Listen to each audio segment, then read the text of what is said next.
Hi, my name is Sergio Castillo, along with my partner José Araque, and we're going to talk about the early and revolutionary period. Between 1776 and 1820, the United States experienced a decisive period that completely transformed its identity, as it went from being a colony under British rule to an independent nation. As for the context, we have the Enlightenment, the War of Independence, and the Constitution. The American Enlightenment, roughly 1750 to 1820.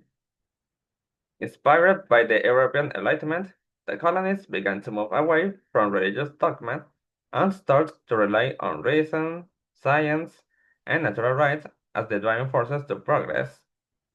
The ideas of liberty and human rights emerged, promoting secular education in moral philosophy and science at universities. The War of Independence. From 1775 to 1783. The 13 existing colonies rebelled against Great Britain for economic reasons and political reasons. They argued that a people should govern themselves. There were key moments, like Boston Tea Party in 1773. American colonists threw shipments of British tea into the sea to protest taxes and the East India Company's monopoly. It was the trigger of the war.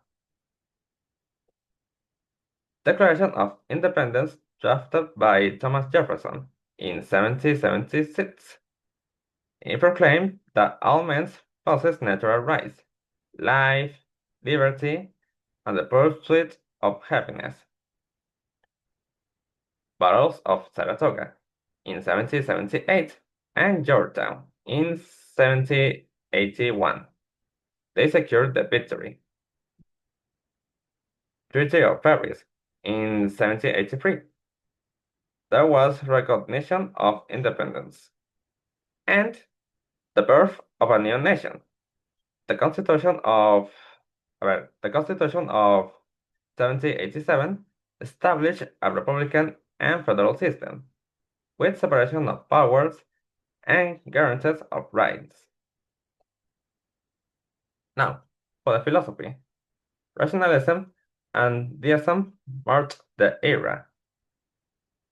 Rationalism's confidence in reasons and human intellect as tools to improve society. Deism's belief in a creator God, but rejection of everyday divine interventions, emphasis on natural laws and rational morality. Natural, and so I finish my part, the natural rights of man, liberty, equality, and the pursuit of happiness, embodied in the Declaration of Independence, and the human intellect as the engine of progress. Figures such as Benjamin Franklin and Thomas Jefferson argued that education and knowledge were the tools to build a more just and perfect republic. Good afternoon, I am José Araque, and now we'll continue with the literary styles and the key authors. First, with the styles, we have the pamphlets, when they were the most influential mediums.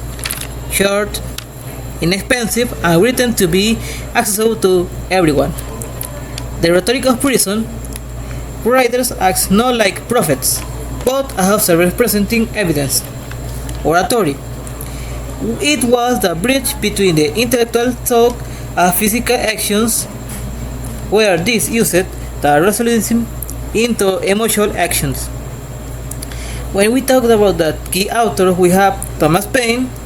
He forces his readers to evaluate the relationship between America and England.